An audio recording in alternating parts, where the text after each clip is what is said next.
Welcome back to the channel, guys. I know you guys have been waiting for some R34 content. Check this out. Here on the Illiminate channel, we are working on the world's first K-swap R34, and we are literally nearing completion. The mock-up motor is pretty much done. The only thing we need now is fueling, and check this out.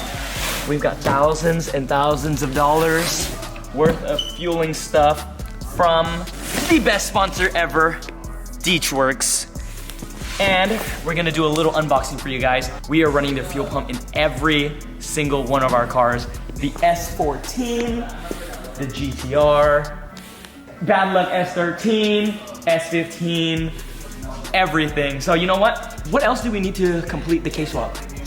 So that's not just fueling, that's also any of the AN lines for our catch can system, our oil cooler system, our cooling lines, because we're running all AN for that stuff. So that'll be fuel pumps, fuel line, a bunch of fittings, shit ton of stuff. Yep, so you know what, let's and some tools. So we have AN jaws now so we don't scratch the fittings when we assemble them. Nice. You know what, let's open this all up, show you guys everything, and then we get right back to work on the K-swap.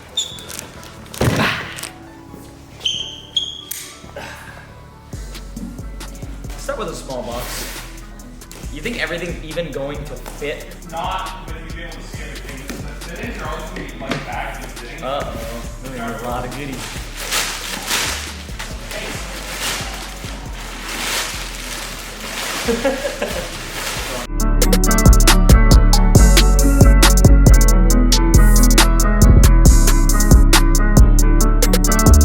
Holy crap, guys, check this out. They sent us so many things, literally everything that we're gonna need to get the 34 running. We've got all of the fittings, all of the lines, and we're also running a triple fuel pump setup as well. You wanna show them what's in this box, Luke? Yeah, we also ordered had tools. So these are when you're assembling AN lines, you put them in your vise, and then these are aluminum so they don't scratch your fittings, because if you use like a steel wrench, it'll end up scuffing the fitting. And then we got all of the wrenches as well to assemble fittings. We got line separators so that it's all clean. This is a filter, an inline filter for, what did I put this for? I don't remember what I bought this for. Might be the turbo feed to protect flow, but yeah, we got a shit ton of stuff. Yep, and Running 3 fuel pumps. Yep, 3 fuel pumps, and we're running the DW300. These are literally the same ones in all of the cars, right? Yeah, it just has a different install kit based on what car you're putting it in. Nice, and check this out, guys. This is capable of how much? 2,000 horsepower. 2,000 horsepower? That's what the 2,000 is for, huh? Yep. Okay. Fuel filter. Is this, these go together? That's the inside of this. Oh, nice. And they even gave me a bunch of free goodies along with all of this. And then their K-Series fuel rail, which is pretty fucking fire. Wow. That's literally gonna look so good. Yeah, it'll actually see it. We're running a Dash 8 feed line, so we need it to have a big inlet, which this does now. So, something like that. Damn. That's crazy. And we're doing both PTFE. Can we see that? So this is PTFE line, which means it's Teflon line. So when you're running E85, you have to run Teflon, which is that, which has these are different fittings to assemble them as well. And then we have regular AN line. Also, guys, if you guys want to make a lot of power, remember, fueling is very important. Yes, and also figuring out all this shit that you need when you're doing a build like this is so time consuming. I probably spent a day and a half just going through and figuring out every single fucking fitting I needed to do the whole system for this car. Deatschwerks, thank you guys so much for sponsoring all of the builds on the channel. If you guys need anything at all, I'm gonna leave a link down in the description below. This is a big ass 10 mil. Look at the 12, bro. What the fuck? Isn't this a 14? If you guys didn't know, DW is literally an abbreviation for don't worry, be happy. I thought it was Arthur Reed's sister. Oh yeah, DW. Her name's DW. That's so old. Also forgot about injectors. These are 1500 cc injectors. Yep. Are we going flex fuel or full E85? Flex fuel. Thank God, cause E85 sometimes sucks, but on pump we probably won't make that much power, just to be safe. I mean, not that much, meaning like 500 plus. Should we shoot for like 700 horsepower? 85, we're gonna have a kill mode tune, because why not? Let's do it. Because that motor is gonna be 1,000. The turbo is capable of 900 horsepower, but I've seen them make 900 wheel horsepower. God damn. Just trying to get 300 horsepower, not even to the wheels. What is going on, guys? Today I'm going to be working on the R34 again. I'm going to be building the rest of the exhaust for it, or at least get part of it done. So as you've seen before, I built the downpipe, and from what I understand about these turbos is that you have to go from the 3-inch exit to a 3.5-inch downpipe, but then you can go back to a 3-inch. So that's what we did here. This is 3.5, and then here is a bellow down to a reducer of a 3, and then some pie, and then we're gonna do oval. Because this exhaust is now on the other side, you want as much ground clearance as possible. So here's a much better option, just straight across. It's still got the same amount of clearance from underneath, so that'll be just fine. And just go straight one full ass section, and then we'll just have to do a little bit of an angle right there, and they'll connect, and we'll be good to go.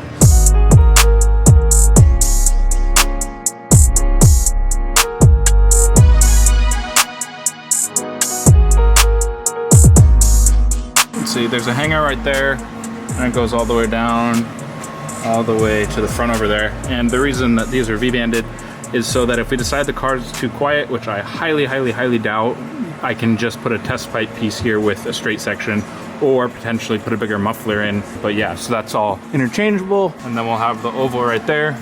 Maybe some oval that comes out, comes over and up, and then it's gonna go back to the circle for the muffler. So this is how I'm gonna mount the Tomei.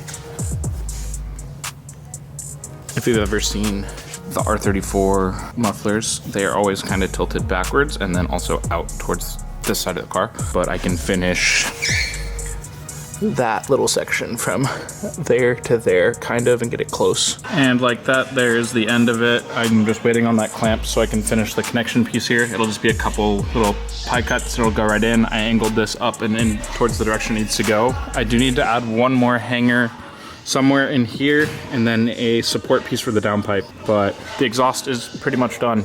So I'm actually gonna pull the engine, transmission, everything back out and install some more parts so that I can continue to make lines and whatnot, because I don't have like the oil pan and hose stuff on it. So let's get this trans out and engine out.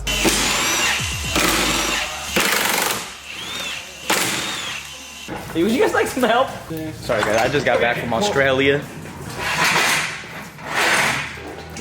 Got it? Wow. Great job, boys.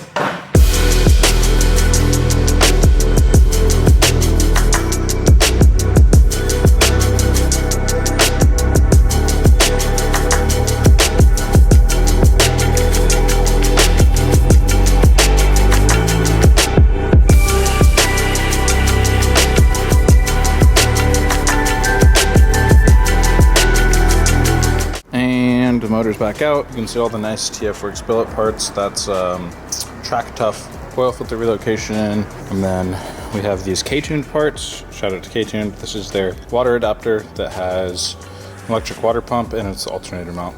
So there's a bunch of hardware for this thing that I have no idea where it's at, because the motor was taken apart at the machine shop and whatnot. So I just have random bolts in here for now, because this isn't the motor that's staying in here, but at least it positions it. So basically, where my swirl pot is up here in the front, the bottom port's gonna go this way and connect to here. So I'm gonna modify this to aim more how I want it. And then this is where one of the heater core hoses is. And yeah, so that's one of the other things Deatschwerks makes. Put everything back on the engine for the most part. I got the oil pan installed. This thing's fucking huge. This is what they have to do to be able to fit it in an S chassis, because it has to be right here in front of the subframe, when normally the oil pan's all back there. So that's on. I can make my oil drain that comes from here down to the oil pan. I can do my oil feed. I'm waiting on some bandsaw blades because I fucked them up, but I'll be able to attach my wastegate to the downpipe a lot easier off the car. So this basically is going to turn here and then come straight back and then merge into the 90 that comes down here so that it stays away from the brake booster. This is that water neck adapter, and then it'll go to my swirl pot in the front. Oh, I need to order the water adapter for this because the intake manifold we got didn't have the bypass, so I need that. I remade that portion of the downpipe without the wastegate dump, and then the wastegate's just going to come here and over like I said. I'm going to just finish the muffler section in the back, and then the whole thing's going to come out, and I'll be able to build this outside of the car along with the support for this. It'll be a lot easier. So let's attach the muffler.